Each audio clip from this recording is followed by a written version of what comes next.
Astaghfirullah. Maka Nabi setelah Lut adalah khatibul anbiya Syuaib alaihi salatu wassalam. Kita akan bicara tentang oratornya para nabi. Dialah Nabi Allah Syuaib alaihi salatu wassalam. Dan kita tahu bahwa Nabi Allah Syuaib alaihi salatu wassalam berdasarkan hadis Abi Dzar Al-Ghifari radhiyallahu anhu bahwa nabi-nabi Arab itu ada 4. Yang pertama Nabi Allah Hud alaihi salatu wassalam yang diutus kepada kaum Ad. Kemudian yang kedua Nabi Allah Saleh yang diutus kepada kaum Tsamud. Kemudian yang ketiga nabi yang kita bicarakan, Nabi Syuaib yang diutus kepada kaum Aikah atau disebut dengan Madian. Dan yang terakhir Rasul kita Muhammad sallallahu alaihi wasallam diutus kepada seluruh manusia, jin dan manusianya. Adapun Nabi Allah Ismail tidak dikategorikan Nabi Arab tetapi musta'rab. Orang yang bukan Arab jadi orang Arab karena fasih berbahasa. Terjadi silang pendapat di antara para ulama tentang nasab Nabi Syuaib ini. Apakah dia kembali nasabnya kepada Nuh alaihi salatu wassalam ataukah kembali kepada Ibrahim alaihi salatu wassalam? Orang-orang ahlu kitab ataupun disebut dengan Yahudi dalam kitab Tauratnya mengatakan bahwa Syuaib ini dari turunan Ibrahim karena diutus kepada Madian, dan Madian itu nisbat kepada putra Ibrahim. Ibrahim putra dari Madian, putra daripada Ibrahim. Tetapi sebagian ulama mengatakan tidak, bahwa dia adalah turunan Nuh karena dia Nabi Arab, sebab bukan Nabi Bani Israel, dia Nabi Arab. Adapun soal nama, Al-Quranul Karim mengatakan bahwa nama daripada Syuaib itu berdasarkan nas Al-Quran adalah Syuaib, Nabi Allah Syuaib alaihi salatu wassalam. Tetapi dalam Taurat bukan Syuaib namanya, Nabi Ra'u'il. Ra'u'il itu istilah Taurat. Tapi dalam bahasa Syriania namanya bukan Syuaib tetapi Yathrub. Tetapi tentu kita mengacu kepada Al-Quranul Karim karena bagaimanapun bagi kita kaum muslimin berita yang paling benar adalah Al-Quran. Maka kita katakan namanya adalah Syuaib alaihi salatu wassalam. Dan Nabi Syuaib ini jarak dengan Nabi Lut tidak jauh, baik secara waktu ataupun secara tempat. Dan itu disyaratkan dalam Al-Quran, wa ma qaumu lutim minkum biba'id. Ingat bahwa kalian dengan kaum Lut itu tidak jauh. Artinya Syuaib ketika mengingatkan, hati-hati kalau kalian menentang Nabi kalian, maka kalian akan sama diazab seperti kaum Lut, karena kaum Lut itu tidak jauh dari kalian, baik secara tempat ataupun waktu. Jadi secara peristiwa berarti beruntun setelah Nabi Lut alaihi salatu wassalam kemudian diutus Nabi Allah Syuaib alaihi salatu wassalam. Al-Quran menyebutkan kisah Syuaib ini di 11 kali dalam beberapa surat dalam Al-Quran. Di antaranya surah Al-A'raf ayat 88, kemudian surah Hud ayat 87, kemudian surah Asy-Syu'ara ayat 177, kemudian surah Al-A'raf ayat 85, kemudian terulang dalam surah Al-A'raf ayat 90, kemudian terulang dalam surah Al-A'raf ayat 92, kemudian surah Hud kembali ayat 84, kemudian juga terulang dalam surah Hud 91 sampai 93 atau 94, kemudian Al-Ankabut ayat 36, Al-Hujurat ayat 13, dan Al-Mursalat ayat 30. Tetapi cerita yang lengkap hanya ada di 5 surah. Jadi kalau kita mau meneliti kisah Nabiullah Syuaib, maka yang paling lengkap dalam surah Al-A'raf dari 85 sampai 93, kemudian surah Hud dari 84 sampai 95, kemudian surah Asy-Syu'ara dari 176 sampai 190, kemudian surat Al-Hijr 78 sampai 79, dan Al-Ankabut 36 sampai 37. Taib ma'asyiral muslimin yang dimuliakan Allah Subhanahu wa taala. Kita tahu bahwa kaum Nabi Syuaib ini disebut dengan Madian dalam Quran. Ada juga yang mengatakan disebut dengan Al-Aikah. Jadi ada yang mengatakan disebut Madian atau juga disebut Aikah. Sebagian para ulama mengatakan bahwa Madian dengan Aikah itu berbeda negeri. Artinya Nabi Syuaib itu diutus kepada 2 negeri. Kadang-kadang dia berdakwah di Madian, kadang-kadang dia berdakwah di Aikah. Tapi ulama mengatakan bahwa Madian dan Aikah itu sama saja. Adapun Madian itu kotanya, Aikah itu sesembahannya. Karena Aikah itu adalah pohon yang paling besar yang ada di Madian yang disembah oleh kaum Syuaib. Makanya disebut Ashabul Aikah karena mereka menyembah Aikah. Aikah itu artinya pohon yang hidup di perairan, itu disebut Aikah. Dan ini pendapat yang kuat, wallahu a'lam.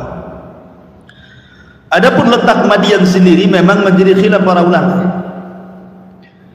Di dalam Taurat bahwa Madian itu terletak di sebuah negeri atau mantiqah, sebuah tempat namanya Naqab. Naqab itu ada di Palestina. Artinya kalau seandainya Madian itu letaknya di Palestina, yang disebut dengan wilayah Naqab, berarti ada hubung kait antara Syuaib dengan Nabi Musa. Karena ketika Nabi Musa alaihi salatu wassalam membunuh seseorang dari kabilah Fir'aun, kemudian larinya kemana? Ke Madian. Kemudian berjumpa dengan 2 putri Nabi Syuaib, kemudian berakhir dengan menikahi salah satu dari putri Nabi Syuaib dan menjadi gembala kambing selama 10 tahun membantu Syuaib. Kemudian setelah itu kembali ke Mesir. Ini versi Taurat, bahwa Syuaib yang ditemui oleh Musa itu ya Nabi Syuaib gitu maksudnya. Tapi versi Quran berbeda, karena Madian itu bukan terletak di Palestina, tapi Madian itu terletak di kota Al-Bidah. Kota Bidah ini mengikuti daerah Tabuk, dan Tabuk itu adalah peperangan yang terakhir dilakukan Nabi. 2 tahun sebelum Rasul wafat terjadi perang Tabuk. Artinya ini peperangan terakhir yang dipimpin Nabi SAW langsung melawan orang-orang Nasrani Romawi di Tabuk namanya. Lah, Madian itu ada di wilayah Madinah Bidah itu, dan Bidah ini adalah masuk ke wilayah Tabuk, di mana dari Madian ke Tabuk itu sekitar 170 km. Lebih tepatnya bahwa Madian itu sebelah barat laut dari Mamlakah Saudi Arabia. Artinya masih wilayah Saudi, bukan Palestina. Dan ini yang benar, karena peninggalan-peninggalan kaum Syuaib, kaum Madian itu masih berdiri kokoh di situ. Jadi kalau antum haji atau umroh gitu kan, bisa kita ke daerah itu melihat peninggalan-peninggalan Madian sampai hari ini masih ada. Berarti kalau memang Madian itu bukan di Palestina tetapi berada di Mamlakah Saudi Arabia, tepatnya wilayah Tabuk, berarti Nabi Syuaib alaihi salatu wassalam tidak berjumpa dengan Nabi Musa. Berarti Musa ketika kemudian dia lari dari Mesir ke Madian yang ada di Palestina, yang ditemui bukan Nabi Syuaib, tetapi Syuaib biasa gitu, orang soleh, orang baik. Dan itu pendapat yang kuat ya. Jadi Nabi Musa alaihi salatu wassalam berjumpa dengan orang namanya Syuaib, orang soleh, bukan Nabi. Sebab ada beberapa pernyataan para ulama, di antaranya adalah Syekhul Islam Ibn Taimiyah rahimahullahu taala, kemudian Al-Imam Ibnul Qayyim rahimahullahu taala, kemudian Al-Imam Ibnu Katsir dan juga Abdurrahman As-Sa'di mengatakan bahwa Nabi Musa alaihi salatu wassalam menikahi salah satu putri daripada Syuaib. Syuaib di sini bukan Nabi. Kata Ibnu Taimiyah, Ibnul Qayyim, Ibnu Katsir dan juga Abdurrahman As-Sa'di mengatakan bahwa dia adalah rajulun saleh, orang soleh saja, bukan seorang nabi. Kemudian dari waktu juga berbeda. Sebab Nabi Syuaib itu diutus, rentang waktunya adalah antara diutusnya Nabi Yusuf dengan Nabi Musa, dia tengah-tengah. Jadi nggak ketemu secara zaman. Ya, jadi nggak ketemu. Nggak mungkin Nabi Musa berjumpa dengan Nabi Syuaib karena secara rentan waktu saja berbeda gitu ya. Dia antara Nabi Yusuf dan juga Nabi Musa, jadi tidak akan ketemu. Dari sini menunjukkan bahwa pendapat yang kuat Nabi Musa tidak berjumpa dengan Nabi Syuaib. Ini berdasarkan Quran. Tetapi kalau mengikut ajaran Taurat, ya ketemu, karena yang dimaksud Madian itu kalau dalam Taurat adalah kota yang ada di Palestina, ya gitu ya. Itu versinya Taurat. Tapi sekali lagi kita kembali ke versi Quran, bahwa Nabi Syuaib tidak berjumpa dengan Nabi Musa karena Madian itu letaknya bukan di Palestina tetapi barat laut dari Mamlakah Arabia, di sebuah kota namanya Bida, mengikut kepada wilayah Tabuk yang Rasul pernah perang di situ. Itu secara wilayah. Ma'asyiral muslimin yang dimuliakan Allah Subhanahu wa taala. Adapun tentang penyebutan kaum Aika, sebagian para ulama mengatakan apa sih makna Aika? Ulama mengatakan Aika itu jinsun min nabatatil aikati syati'ati allati ta'ishu 'alal ma. Jadi Aika itu sejenis tumbuh-tumbuhan namanya Aika gitu, yang hidup memang di air.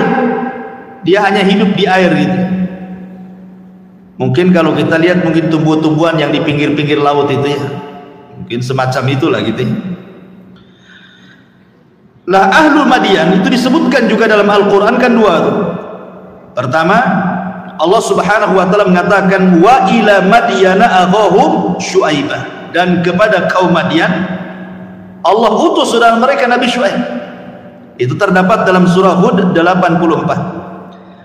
Tapi dalam surah Asy-Syu'ara Allah mengatakan kadzdzaba ashabul aikatil mursalin idz qala lahum Syuaibun ala tattaqun. Dan telah mendustakan penduduk Aikah para rasul ketika berkata Nabi mereka Syuaib, tidakkah kalian bertakwa? Berarti di sini ada Madian, ada Aikah kan itu. Dan tadi saya sudah jelaskan, menurut ulama ada yang mengatakan Madian itu kota sendiri, Aikah kota sendiri, artinya Syuaib diutus kepada dua bangsa.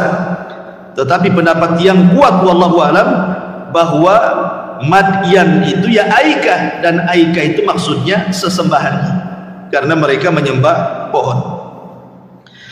Baik, masyarul muslimin yang dimuliakan Allah Azza wa Jalla, penduduk Madian ini memiliki 3 dosa besar. Kenapa diutus kepada mereka Nabi Allah Syuaib alaihi salatu wassalam? Pertama, dari segi akidah, mereka menyembah pohon yang disebut dengan Aikah itu.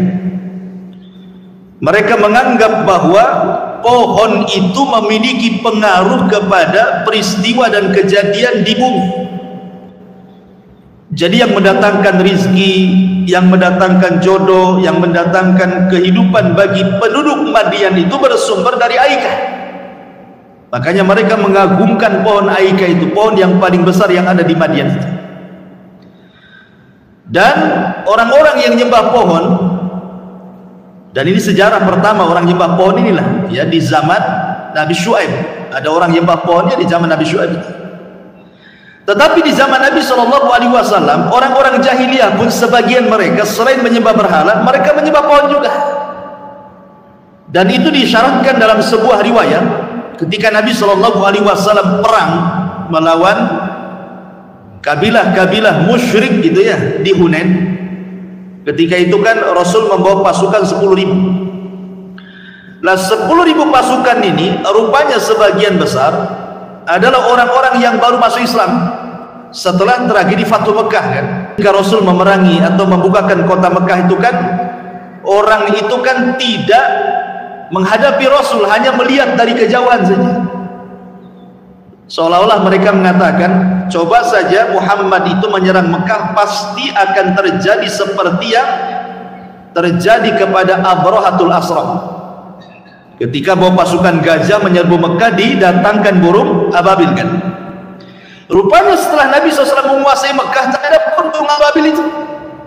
Menunjukkan bahwa yang dilakukan Rasul itu benar, dan dia seorang Nabi. Sebab itulah sebagian besar orang Arab masuk Islam. Lah ketika perang Hunain ini kan beruntun dari Fathu Mekah ke Hunain gitu ya, sehingga orang-orang yang belum kokoh akidahnya itu ikut ingin jihad bersama Rasul di Hunain. Di tengah jalan orang-orang ini lewat di sebuah pohon yang disebut dengan sidr, pohon bidara yang sangat besar, yang dulu di zaman jahiliyah pohon itu sangat diagungkan. Kemudian mereka minta berhenti di pohon itu, kemudian ngomong sama Nabi, ya Rasulullah, ij'al lana dhatu anwad kama lakum dhatu anwad. Rasul, jadikanlah pohon macam itu. Dulu kami punya pohon itu. Kalau perang, sebelum perang kami gantungkan pedang-pedang kami di situ untuk tabaruk mencari berkah supaya menang perang ini. Rasul marahlah. Ngapain kemudian mau perang gantung-gantung pedang pula di pohon? Maka Rasul mengatakan, Allahu Akbar, Allahu Akbar, Allahu Akbar, kultum kama qalat Banu Israel li Musa. Rasul takbir 3 kali dan mengatakan, ucapan kalian ini seperti ucapan Bani Israel kepada Nabi Musa. Baru diselamatkan nih, melihat matanya Fir'aun ditenggelamkan, tiba-tiba lewat di sebuah desa, di situ ada para kamalakum alihah. Musa itu juga katanya patung-patung anak sapi katanya. Mengatakan innakum qaumun tajhalun, kalian umat yang jahil, sudah diberikan petunjuk tauhid mau pula gitu ya. Jadi Rasul menyamakan apa yang diminta para sahabat ini seperti ucapan Bani Israel kepada Musa, karena ini kan masuk Islam, baru dapat hidayah tauhid, mau syirik pula dengan pohon gitu ya.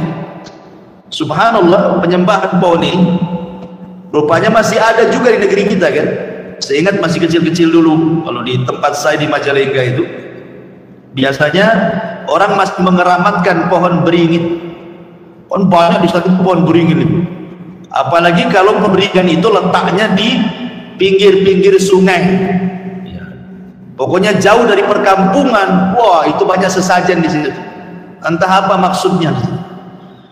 Tetapi orang-orang itu mereka menganggap bahwa pohon itu kalau tidak diletakkan di sesajen, katanya orang kampung itu, nanti kalau lewat di situ kesambet. Bahkan sebagian orang ada yang tapak di situ, semedi nggak tahu cari apa di pohon beringin. Karena zaman dulu kan masih rame-ramenya togel tuh. Mungkin cari nomor di situ kali ya. Saya lihat itu masih ada nasi, kemudian telur sebelah, kemudian ikan teri gitu ya. Mungkin jinnya sekarang tidak boleh teri kan, lagi BBM dan naik.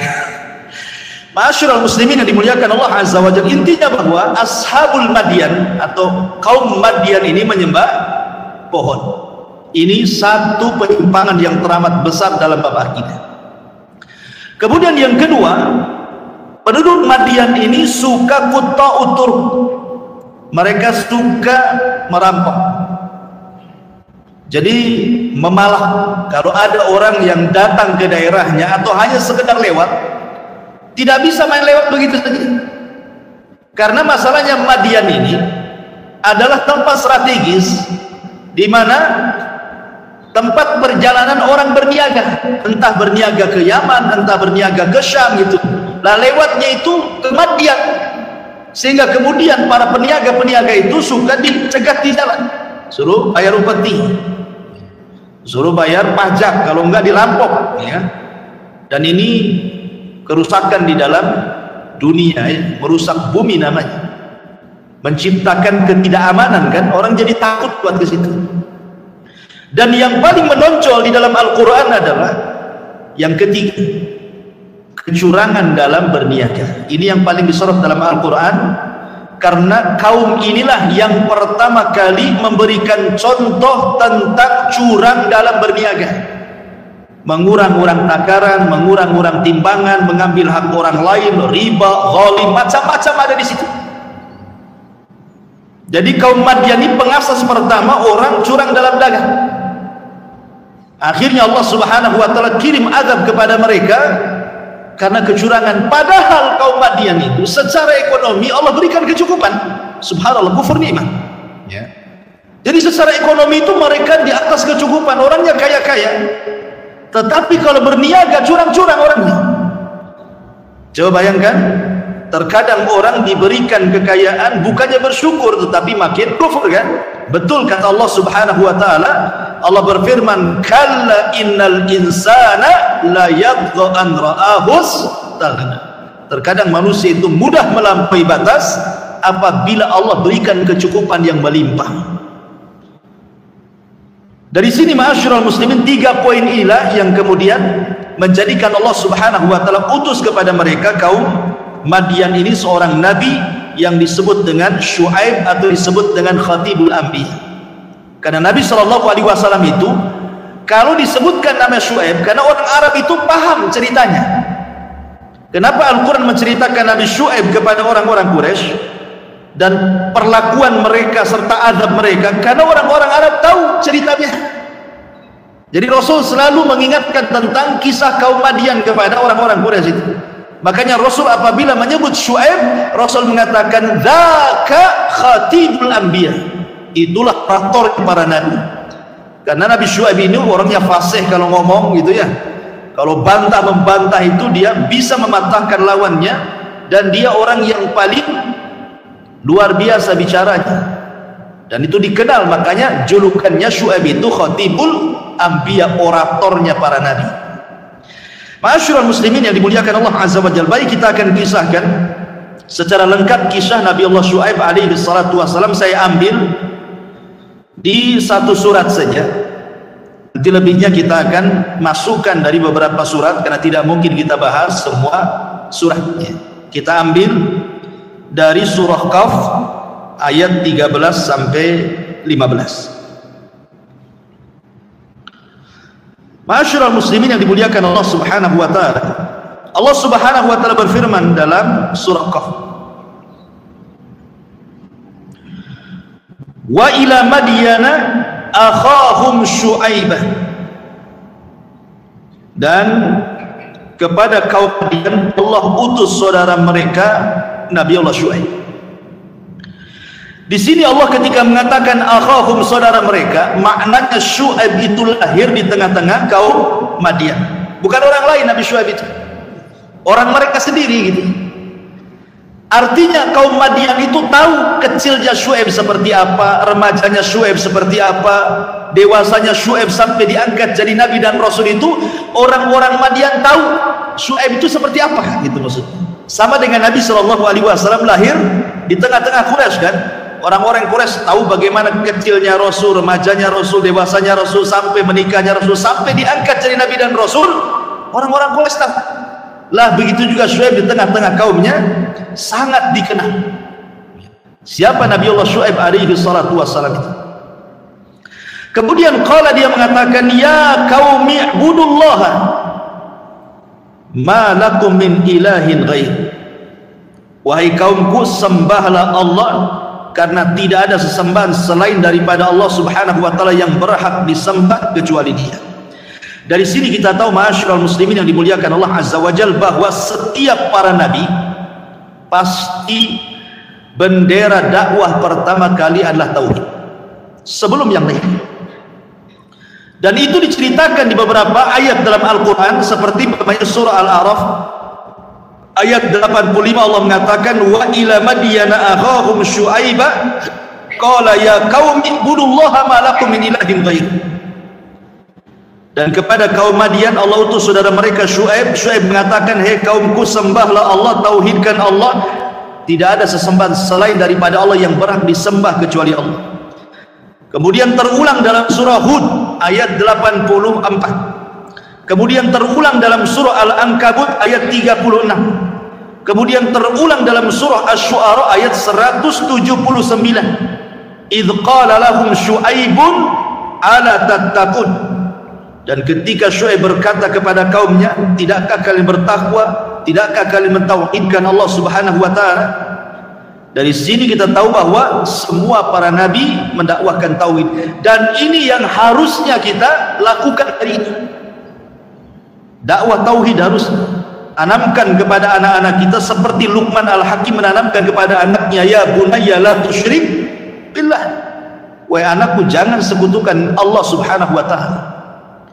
Karena ketika kemudian masing-masing keluarga mengingatkan tentang tauhid, akhirnya masyarakatnya seperti yang kita kenal hari ini kan, percaya kepada dukun, percaya kepada tangkal gitu. Bahkan hari ini merebak dukun-dukun yang aneh-aneh. Belakangan ya lagi rame yang sekarang ini dukun yang mengklaim bisa menghidupkan orang mati. Ada dukun ya, perempuan satu, laki-laki satu, lagi viral nih kan. Satu orang Sunda, siapa namanya? Si Awawan tuh siapa? Atau yang bisa menghidupkan orang mati gitu.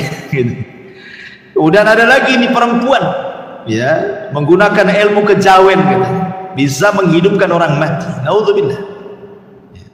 Anehnya, memang betul kata orang Arab, likulli saqitin laqit, kata orang Arab itu setiap benda jatuh ada yang mungut. Maknanya setiap ajaran sesat itu ada saja pengikutnya gitu maksudnya.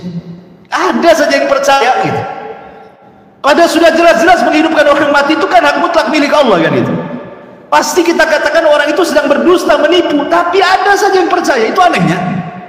Yang lebih parah gitu ya, ada pula pengacara didukung pengacara. Naudzubillah, ma'asyiral muslimin. Kenapa bisa terjadi coba? Dan sekarang kan bisa ditonton karena sudah ada YouTube, ada channelnya pula gitu ya. Yang komentar-komentar di bawahnya aneh-aneh pula.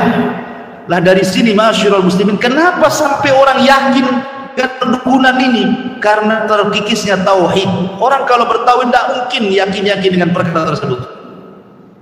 Gak mungkin orang ketipu datang ke dukun itu, karena gak punya tauhid kan, ketipu akhirnya. Ma'asyiral muslimin yang dimuliakan Allah Azza wa Jalla, artinya bahwa dakwah para nabi dan rasul yang pertama didakwahkan adalah tauhid. Kemudian Allah Subhanahu wa taala melanjutkan firman-Nya, wa ila madyana aghahum syuaiban qala ya qaumi ibudullaha ma lakum min ilahin ghairu qad ja'akum bayyinatun min rabbikum. Telah datang kepada kalian keterangan dari Rabb kalian, artinya telah diutus kepada kalian seorang nabi. Bersyukurlah kalian ada nabi yang diutus. Kemudian Syuaib mengatakan fa'auful kaila wal mizan wa la tabkhasun nasa asya'ahum. Maka sempurnakanlah takaran dan timbangan kalian, jangan mengurangi hak manusia sedikit pun. Di sini yang paling penting, ma'asyiral muslimin yang dimuliakan Allah Azza wa Jalla, orang-orang Madian itu terkenal suka mengurang-urang takaran dan timbangan. Dan mereka lah yang pertama kali mencontoh soal curangnya perekonomian. Nabi SAW pernah mengumpulkan orang-orang muhajir. Kemudian Nabi SAW mewasiatkan 5 perkara. Kata Nabi SAW, ya ma'syaral muhajirin, hisalu khamsin idha nazalna bikum wa a'udzu billahi an tudrikuhun. Ingat wahai orang-orang muhajirin, 5 perkara terus. Hati-hati, sempat menimpa kalian, aku berlindung kepada Allah, jangan sampai menimpa kalian. Kata Nabi SAW yang pertama, lam tadharil fahishatu fi qaumin qad hatta yu'linu biha illa fasha fihimut ta'un wal auja' allati lam takun madat fi aslafihimul ladzina madat. Tidaklah sebuah fahisyah. Fahisyah itu identik dengan perbuatan zina, lesbi dan homoseksual. Nah, itulah jenisnya LGBT. Tidaklah perzinahan dan LGBT ini nampak di sebuah kaum terang-terangan gitu ya. Ada tempatnya, ada lokalisasinya, kapanpun datang bisa.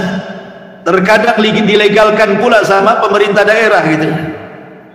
Kalau sudah ini dilakukan secara terang-terangan, dan hari ini kita lihat terang-terangan, baik lewat online atau offline bahasanya ya, atau yang datang langsung ke lokasi, lengkap ada di hari ini, baik yang terselubung ataupun yang terang-terangan. Kata Nabi SAW, adalah sebuah fahisyah nampak pada sebuah kaum, kecuali akan disebar kepada mereka penyakit taun dan penyakit-penyakit yang tidak pernah dikenal sebelumnya di zaman Nabi.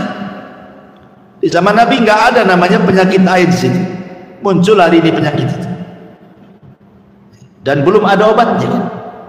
Sampai sekarang kan belum ada obatnya. Berusaha dokter di dunia meneliti, tapi belum ada obatnya.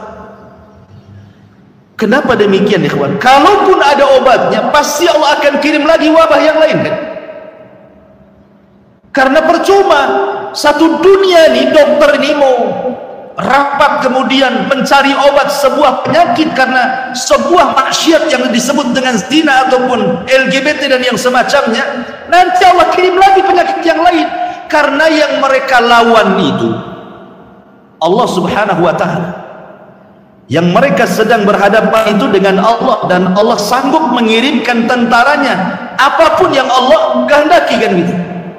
Umpamanya ketemu nih obat AIDS, datang wabah lain kan itu. Jadi satu-satunya untuk menghilangkan bukan mencari obat, tetapi basmi ini maksiat-maksiat kayak gitu. Hilang nanti penyakit itu. Kemudian yang kedua, ini syahidnya di sini. Nabi SAW mengatakan, dan tidaklah kalian wala tanqusul mikyala wal mizana illa ukhidu bisinina wa syiddatil maunati wa jawri sultani alaihim. Subhanallah. Lihat, Nabi SAW mengatakan, Allah kirim 3 azab dalam satu dosa. Dosanya 1, azabnya 3. Apa kata Nabi? Tidaklah kalian curang dalam takaran, curang dalam timbangan, alias curang dalam berniaga, mengambil hak orang lain dan begitu seterusnya, kecuali 1, ukhidu bisinin, maka akan ditimpakan kepada mereka sinin. Sinin itu artinya ya paceklik, walaupun hujannya tidak berkah, bukan tanaman, malah kemudian gagal panen, turun hujan tetapi buat banjir gitu ya, sinin ya. Kemudian wasyiddatil maunah, susah ekonomi ya, susah cari pekerjaan gitu ya. Ini jangan-jangan sekarang lagi susah gitu ya, jangan-jangan karena para peniaga ini curang dalam berniaga, karena ini azab yang kedua nih, akhirnya susah cari ekonomi, walaupun dia kerja nggak cukup untuk makan keluarganya. Dan yang terakhir, yang parah, wa jawru sultani alaihim, Allah kuasakan para pemimpin zalim. Bayangkan, dosanya 1, dosanya hanya mengurangi takaran, mengurangi timbangan, curang dalam berniaga, tetapi dosanya 3, Allah kirimkan sinin paceklik, Allah kirimkan susah ekonomi, Allah kirimkan penguasa-penguasa zalim. Coba kalau kita terapkan di negeri kita ini, masuk nih 3-tiganya kan. Ma'asyiral muslimin yang dimuliakan Allah Azza wa Jalla. Makanya kenapa kemudian Allah kirim kepada kaum Madyan itu seorang nabi untuk meluruskan ekonomi mereka? Karena dalam Islam saja azab yang ngeri, orang-orang yang kurang-kurang rendah timbangan. Ini yang kedua. Yang ketiga, walam yamna'u zakata amwalihim illa mulil qatra bin sama walau lallahaim lam yumtar.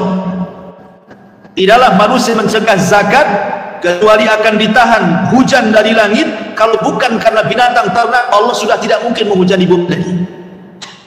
Kemudian yang keempat, walam yanqusu ahdallah wa ahda rasulihi illa sallallahu alaihim aduwa min ghairihim fa akhadha ba'dalladhi fi aydihim.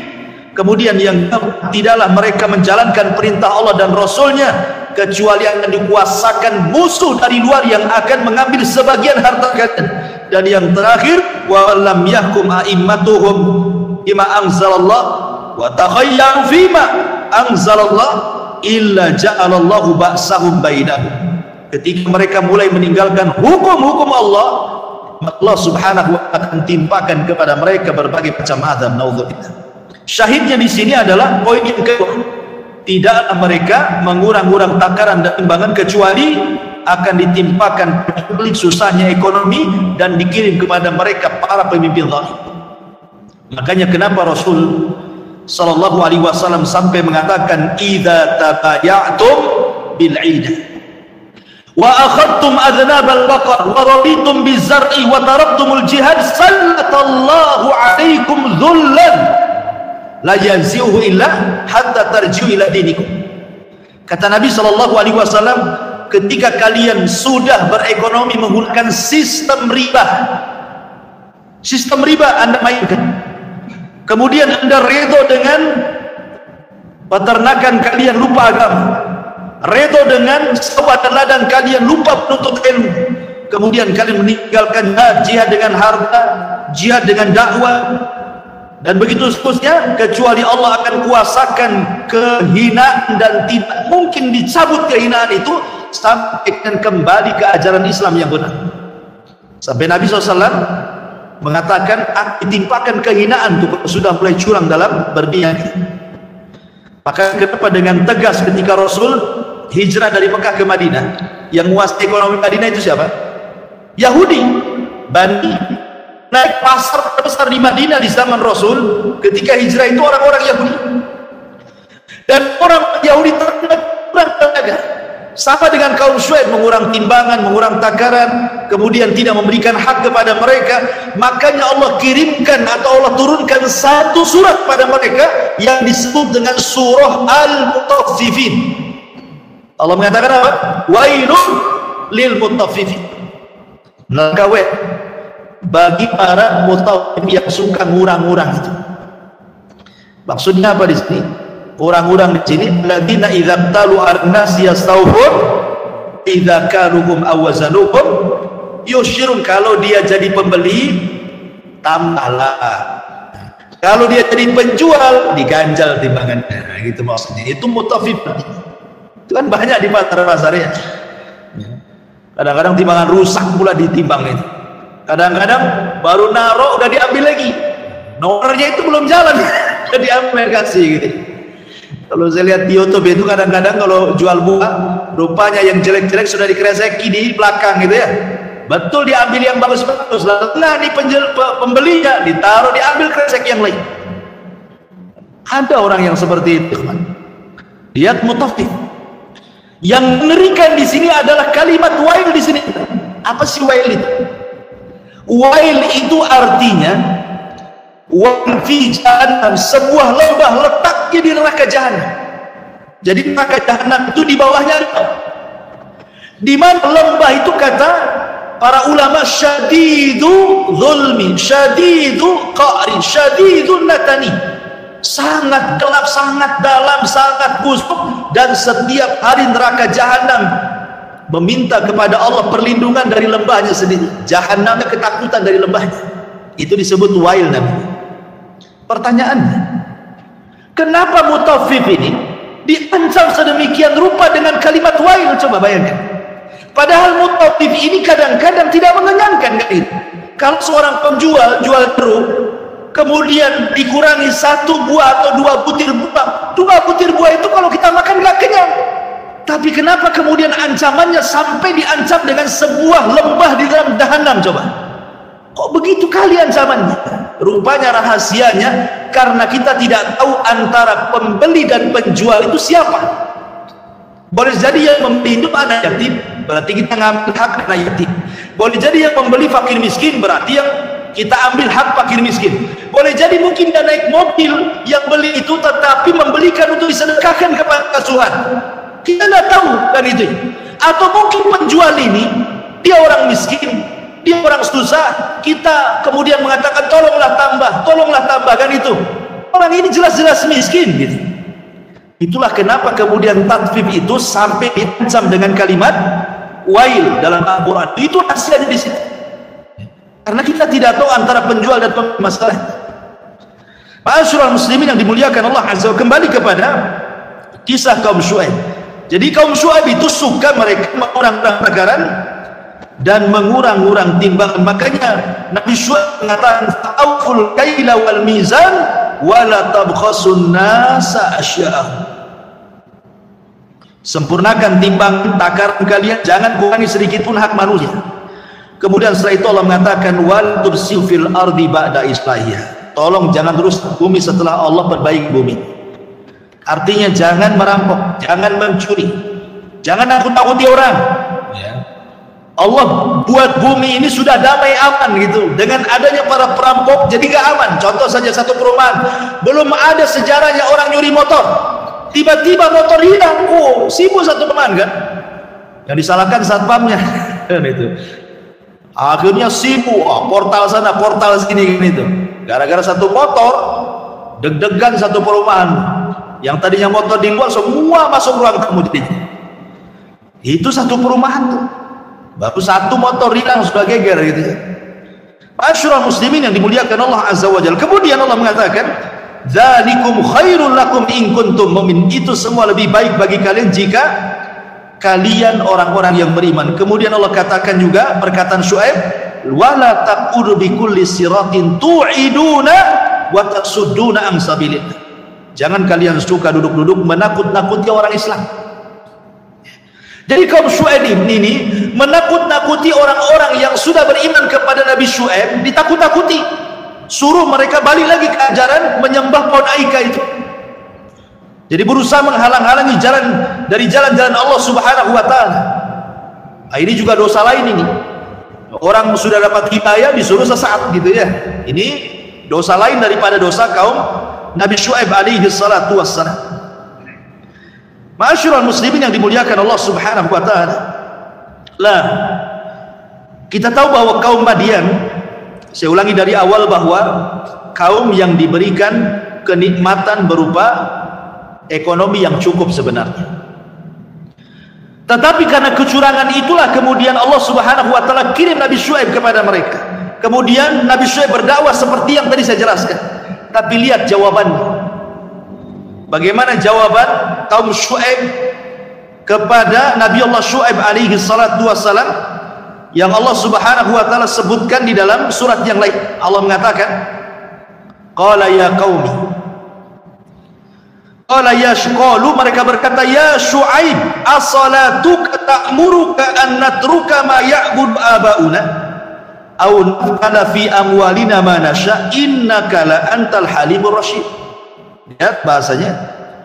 Mereka berkata, hei Syuaib, apakah agamamu yang menyuruhmu agar kami meninggalkan apa yang disembah nenek moyang kami, atau agamamu yang melarang kami mengelola harta kami menurut cara kami sendiri? Kenapa kalian atur-atur ekonomi kami gitu ya? Sungguh engkau itu benar-benar orang yang bijak, wahai Syuaib gitu. Maksudnya ini penghinaan, bukan memuji. Ini memang orang bijak katanya. Tapi dalam menghina Nabi Syuaib itu.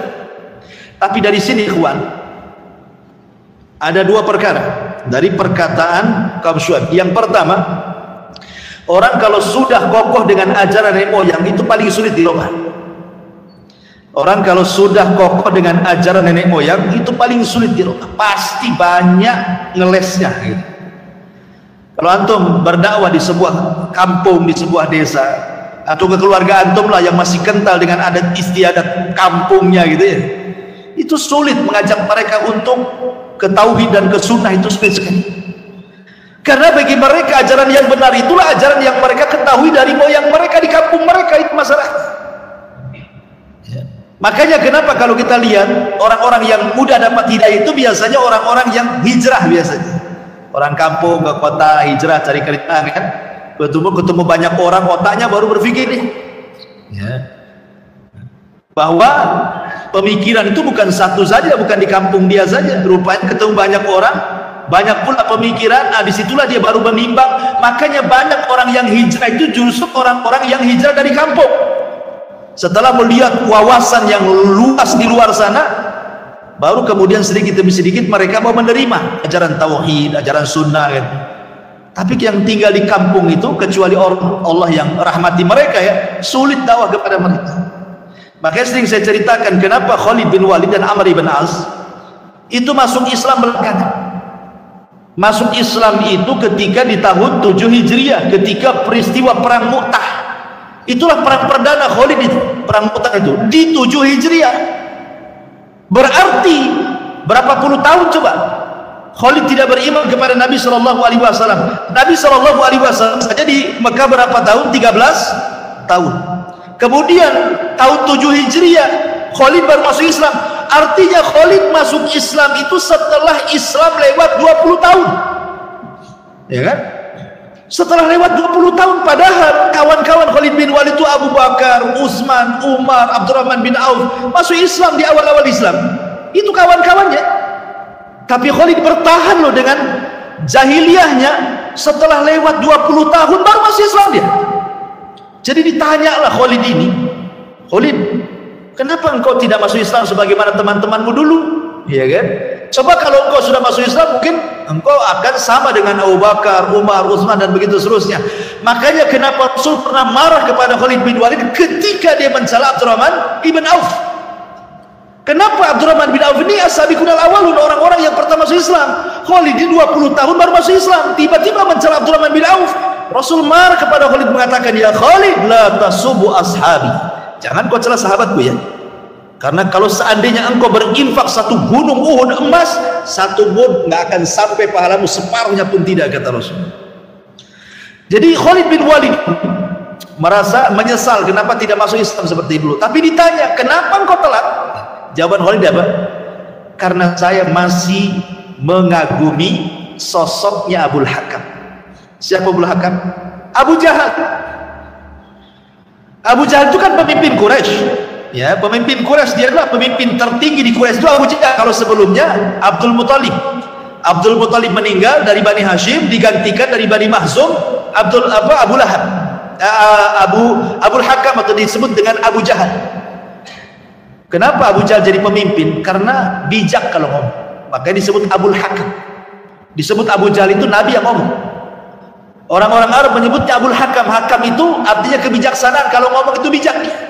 Jadi Khalid itu terpengaruh dengan ide-idenya si Abu Jahal ini. Makanya dia nggak yakin dengan Nabi SAW. Baru setelah Abu Jahal meninggal di perang Badar, ya kan? Pemimpin-pemimpin yang dikagumi Khalid meninggal dunia, baru dia mikir perkataan, baru dia mau dengar Islam, dengar Quran, ya. Baru dibanding-bandingkan dengan ucapan Abu Jahal. Oh, ternyata Islam itu benar juga katanya. Nah, gitu kan? Jadi setelah tokoh-tokoh yang meninggal, dia jadi tokoh, kemudian dia berpikir, baru dia dapat hidayah. Menunjukkan apa? Menunjukkan cengkeraman daripada nenek moyang itu kuat, gitu kan? Makanya kemudian Khalid telat masuk Islam. Lah di sini orang-orang Madian gitu juga sama. Dia mengatakan kepada Syuaib, apakah agamamu yang menyuruh kami untuk meninggalkan ajaran moyang kami? Ini satu. Yang kedua, kalimatnya adalah au naf'ala fi amwalina ma nasha. Apakah agamamu yang melarang kepada kami untuk mengelola harta kami sesuai dengan kami? Dari sini menunjukkan bahwa harta itu sirrut tughyan, rahasia bejat jahatnya manusia. Jadi harta itu terkadang menjadi rahasia jahatnya, bejatnya manusia.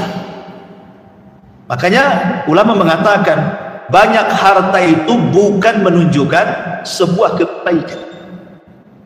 Bukan, sama juga miskin harta juga bukan menunjukkan sebuah kehinaan. Kenapa demikian? Karena dua-duanya ujian. Allah mengatakan wa nabluukum bisyarri wal khairi fitnah, kan itu ya. Kami uji kalian dengan keburukan dan dengan kebaikan. Artinya kefakiran juga fitnah, ujian dari Allah. Kaya juga ujian dari Allah. Justru orang kaya itu lebih besar ujiannya. Kenapa? Karena dia punya alat maksiat. Kekayaan itu alat maksiat. Mau zalimi orang, bayar orang, pukul dia, bunuh dia, selesai, kan gitu ya. Mau berzina, tinggal bayar perempuan. Mau mabuk, tinggal beli khamar. Mau apa lagi? Orang kaya itu mudah berbuat jahat. Makanya kenapa Rasul mengatakan malun saleh li rajulin saleh. Harta yang baik itu kalau dikelola orang baik. Nah, gitu ya. Maknanya harta yang jahat itu kalau yang mengelola orang jahat. Dan harta itu paling sulit untuk mendapatkan hidayah. Makanya kenapa para penentang para nabi dan rasul, sejak kita cerita Nabi Nuh sampai kepada cerita Nabi Syuaib, para penentang nabi atau orang kaya, para pejabat. Kenapa demikian? Karena mereka merasa kibar sombong dengan kekayaannya, kan? Makanya menolak dakwah para nabi. Coba lihat orang-orang yang ngaji itu, orang yang hadir taklim itu, mana orang-orang kaya? Para pejabat-pejabat tuh hadir nggak itu di kajian tuh? Kajinya itu kalau seremonial saja, kan? Kalau secara besar datang sekalian kampanye lah gitu mungkin. Tapi kalau mau hadir ngaji betul-betul itu sibuk. Alasannya apa? Sibuk, kan itu. Sibuklah ngurus bisnis sana, bisnis sini, bisnis itu. Padahal secara logika ada orang usia sudah 70 tahun atau mungkin 60 tahun lah, sudah kaya. Kalaupun dia tinggal di masjid nih, orang ini di usia 60 tahun sampai dia wafat gak akan habis kekayaannya itu. Mungkin sampai anak turunannya gak akan habis. Tetapi terkadang usia-usia tua yang sudah Allah berikan kecukupan, bukannya duduk di masjid, sholat, tahajud, zikir, majelis taklim gitu ya, malah makin sibuk bisnis gitu ya, makin sibuk, ketutup otaknya. Padahal kalau dia duduk di masjid tanpa kerja pun sebenarnya sudah cukup kaya kekayaannya untuk menghidupi dia, tinggal ibadah sampai mati saja sebenarnya. Tapi rupanya tidak. Makanya saya katakan bahwa harta itu sirru tughyan. Jadi rahasia bejaknya orang itu ya harta itu. Sudah tua kaya pun tidak mau juga dia duduk di masjid, ya kan?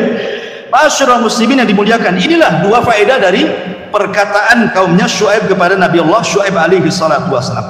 Tapi Syuaib ini orangnya lembut. Bagaimana tanggapan dia? Qala ya qaumi ara'aitum in kuntu ala bayyinatin min rabbi wa razaqani minhu rizqan hasana wa ma uridu an ukhalifakum ila ma anhaakum anhu in uridu illa islah mastata'tu wa ma taufiqi illa billah alaihi tawakkaltu wa ilaihi unib. Syuaib berkata, wahai kaumku, terangkan kepadaku jika aku mempunyai bukti yang nyata dari Tuhanku dan aku dianugerahi rizki yang baik, entaskah aku menyalahi perintah Allah? Maknanya begini ya. Sekarang Allah sudah anugerahkan kepada kalian banyak harta dan kalian yakin itu datang dari Allah. Pantas nggak kalian kufur? Pantas nggak kalian kufur? Ini harta titipan Allah gitu, kan? Berarti kewajiban Anda bersyukur, kata Syuaib. Bukannya menyembah berhala, pepohonan, bukannya curang dalam berniaga. Terusnya kalian bersyukur, tinggalkanlah sesembahan itu, perbaiki ekonomi kalian, itu bentuk syukur kalian, kata Syuaib. Kata Syuaib, aku tidak bermaksud menyalahi kalian terhadap apa yang aku larang darinya. Tidak, sebenarnya kalau kalian baik gak mungkin aku cerewet seperti ini maksud. Kalau kalian baik gak mungkin aku bicara seperti ini. Kemudian aku hanya bermaksud mendatangkan perbaikan selama aku masih sanggup, dan petunjuk yang aku ikuti hanyalah dari Allah, kepadanya lah aku bertawakal dan kepadanya pula aku kembali. Syuaib terus menasihati dengan sangat lembut, jadi karena dia khatibul anbiya. Dia berusaha dengan bahasa-bahasa yang mudah dipahami. Kemudian juga Syuaib mengatakan, ya qaumi la yajrimannakum shiqaqi an yusibakum mislu ma asaba qaumi nuhin au qaumi hudin au qaumi salih wa ma qaumu lutin minkum bibaid. Kemudian Nabi Syuaib ini coba berpikir tentang akibat-akibat kaum sebelumnya. Coba kalian perhatikan ya, kata Nabi Syuaib ini, wahai kaumku, janganlah pertentangan antara aku dengan kalian menyebabkan kita ini berbuat dosa, sehingga kalian akan ditimpa siksa seperti yang menimpa kaum Nuh, kaum Hud, kaum Saleh. Sedangkan antara kalian dengan kaum Lut itu tidak jauh tempat dan juga zamannya. Tidak berpikir, coba kaum yang dulu dihancurkan itu kenapa gitu, maksudnya disuruh berpikir. Inilah pentingnya kita ini tadabbur dengan Al-Quran. Ketika kita ini membahas cerita-cerita para nabi itu, Antum kira jangan cerita-cerita ini untuk supaya mudah tidur dengar cerita. Oh, enak ceritanya, sedap juga tuh ceritanya. Bukan untuk disedap-sedapkan saja cerita ini. Ya. Saya pernah lihat komentar di YouTube gitu ya, di Umairah Channel tuh, ya, di YouTube. Masya Allah katanya, saya tidak bisa tidur kalau tidak dengar Ustadz bercerita. Jadi saya cerita di YouTube itu untuk orang tidur rupanya. Subhanallah. La haula wala quwwata illa billah. Gimana ceritanya orang cerita untuk tidur? Orang cerita didengarkan, diambil. Makanya kisah itu kata Hasan Al-Basri, junudun min junudillah. Hasan Al-Basri mengatakan bahwa kisah-kisah dalam Al-Quran itu adalah tentara dari tentara Allah supaya kita semangat, gitu maksudnya. Jadi kalau kisah-kisah para nabi itu bagaimana mereka, para nabi itu kuatnya dalam berjihad, dalam berdakwah, kita ikut juga lah semangat gitu ya, pengen seperti mereka gitu. Dan kalau kaumnya diadab, kita jadi takut jangan sampai aku seperti mereka. Itu maksudnya kisah-kisah diceritakan itu, ambil ibrahnya. Fa'tabiru ya ulil absar, ya. Ma'asyiral muslimin yang dimuliakan Allah. Kemudian Syuaib juga terus menasihati mereka sampai mengatakan wastaghfiru rabbakum tsumma tubu ilaihi inna rabbi rahimun wadud. Dan mohonlah ampun kepada Tuhan kalian, kemudian bertobatlah kalian kepada Allah, sungguh-sungguh Tuhan yang maha penyayang lagi maha pengasih. Artinya Syuaib mengatakan jangan putus asa, walaupun kalian banyak dosanya, kalau kalian istighfar pasti diampuni. Yang jelas kalian kembali, tinggalkan berhala kalian, tinggalkan curang dalam berjual belian, jangan kalian merampok, dan begitu seterusnya kembali ya. Jadi lihat bagaimana Syuaib kan lembut nih, seorang dai memang harus begitu, harus lembut gitu ya. Tapi kemudian mereka mengatakan, lihat jawaban mereka nih, qalu ya Syuaib ma nafqahu katsiran mimma taqul. Ya Syuaib, kami tidak banyak mengerti tentang apa yang kau katakan. Kau ini ngomong apa? Katanya. Banyak bahasanya tuh. Syuaib ini orator para nabi, ya. Artinya fasih bahasanya, mudah dicerna, mudah diterima. Tetapi kaum Nabi Syuaib ini pura-pura tidak paham. Dia mengatakan kepada Syuaib, kau ngomong apa Syuaib, katanya. Jadi kalau Syuaib ngomong itu tok tok tok tok tok tok, kayak saya ini cerita gini ya, dari awal sampai akhir ngaji, kemudian keluar salah satu, Ustadz tadi ceramah apa? Antum ngapain? Ya, ngelamun. Gitu kan.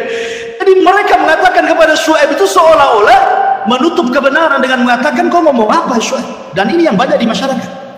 Betapa banyak orang-orang yang tahu itu syirik tapi pura-pura tidak tahu.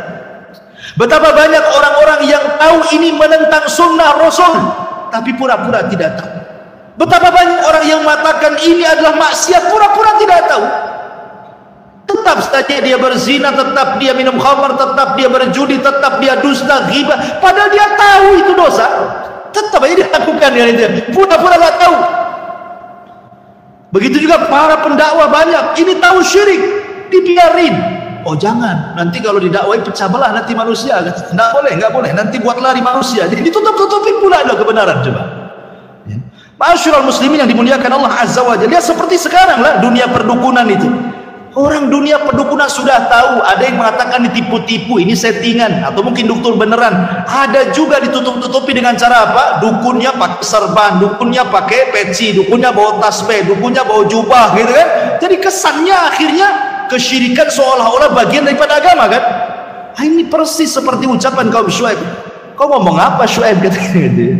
Kemudian mereka mengatakan wa inna lanaraka fi nadhaik. Aku lihat kau ini lemah pemahaman Syuaib. Dihinanya Syuaib. Walau la rahtu la rajamnaka wa ma anta alaina bi aziz. Kalau bukan karena kau punya masa kabilahmu, sudah kumatikan dengan cara dirajam kau ini Syuaib. Ya. Maka Syuaib mengatakan, ya qaumi arahti a'azzu alaikum minallah. Kaumku, kenapa kalian takut kepada kabilahku, kau tidak takut kepada Allah? Aneh kalian ini. Ya. Kok kalian takut sama kabilahku? Harusnya kalian takut kepada Allah. Aku tidak membawa kabilah kok, gitu. Aku berdakwah kepada kalian gitu. Jadi Syuaib ingin mengatakan harusnya kalian takut kepada Allah, bukan takut kepada manusia. Ya. Kemudian Syuaib juga mengatakan, ya, wattakhadtumuhu wara'akum dhihriyan inna rabbi bima ta'maluna muhit. Wahai kaumku, Apakah keluargaku lebih terhormat menurut pandangan kamu daripada Allah? Bahkan dia kamu tempatkan di belakangmu, diabaikan. Ketahuilah sesungguhnya pengetahuan Tuhanku meliputi apa yang kalian kerjakan. Kemudian Syuaib mengatakan, ya qaumi malu ala makanatikum inni amil sawfa ta'lamun man ya'tihi adzabu yukhzi wa man huwa kadhib wartaqibu inni ma'akum raqib. Dan wahai kaumku, berbuatlah menurut kemampuan kalian, sesungguhnya aku pun berbuat demikian. Artinya bertakwalah semampu kalian, ya. Kelak kalian akan mengetahui siapa yang akan ditimpa azab yang menghinakan dan siapa yang berdusta di antara kita, dan tunggulah sesungguhnya aku bersama kalian dan Allah subhanahu wa ta'ala akan senantiasa terus mengawasi kalian. Hati-hati. Jadi Syuaib alaihi salatu wassalam mulai mengancam mereka dengan azab.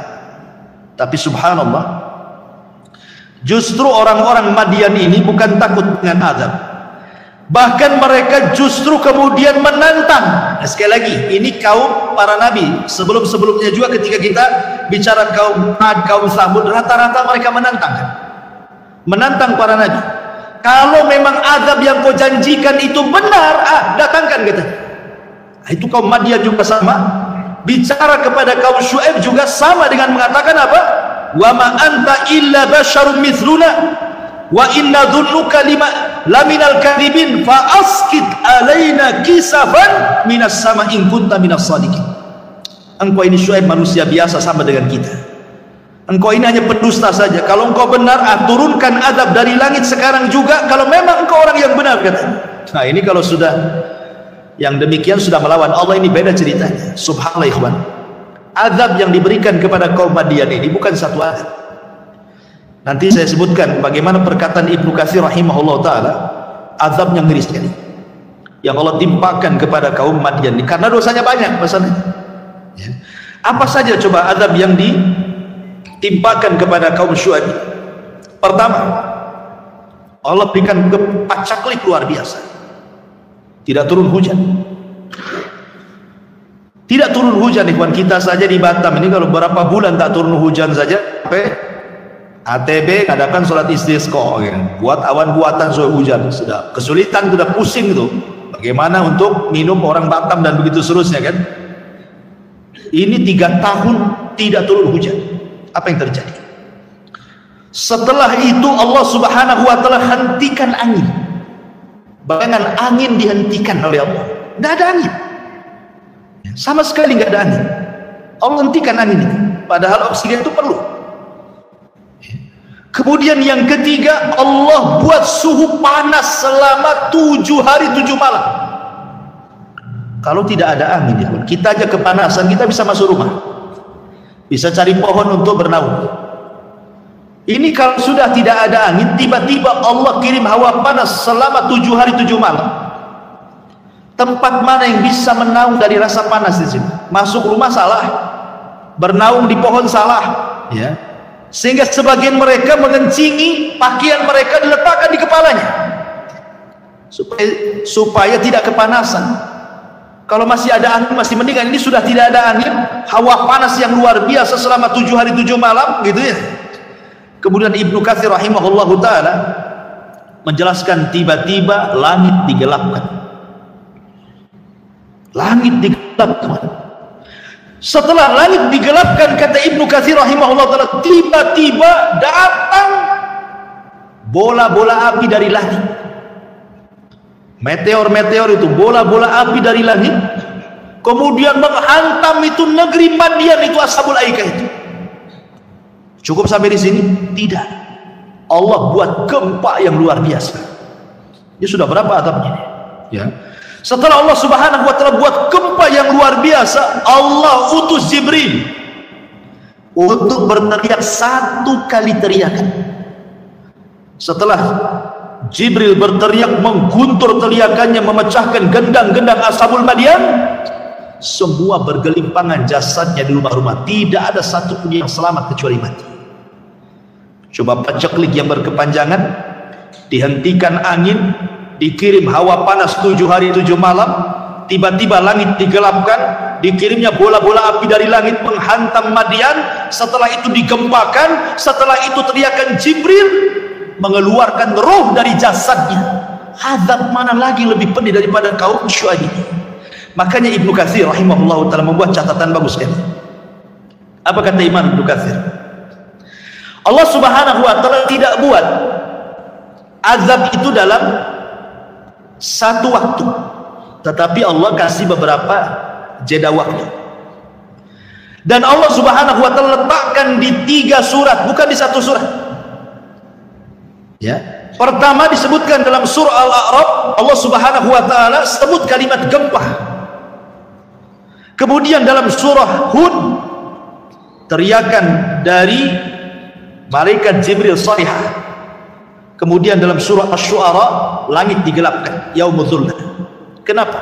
Azabnya ini yang paling parah 3. Kenapa terjadi gempa? Jibril disuruh berteriak, kemudian langit digelapkan. Adapun kata Imam Ibnu Katsir dalam surah Al-A'raf, kenapa sampai Allah kirim gempa? Karena kaum Madian itu mereka berusaha memurtadkan orang-orang yang sudah beriman, suruh murtad, suruh ragu-ragu, ya, dibuat goncang hatinya. Makanya Allah kirim bumi suruh goncang juga, karena dia sudah menggoncangkan hati orang, maka Allah kirim gempa untuk menggoncangkan mereka.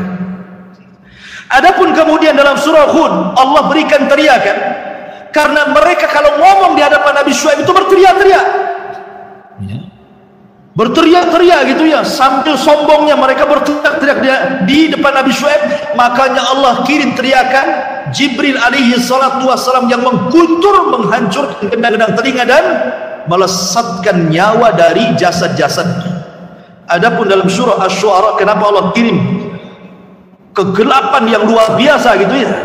Karena mereka yang minta azab. Kan mereka minta azab. Mereka mengatakan kepada Nabi Syuaib, "Askit alaina kisafan minas sama." Turunkan azab dari langit gitu. Nah, sekarang Allah turunkan azab, langit digelapkan gitu ya. Itu penyebab kenapa azab kaum Syuaib ini, kaum Madian Ashabul Aika ini beruntun, karena dosanya banyak. Ma'asyiral muslimin yang dimuliakan Allah Azza wa Jalla, tetap kemudian jasad-jasad dan Syuaib sebelumnya sudah diselamatkan dan juga orang-orang yang beriman.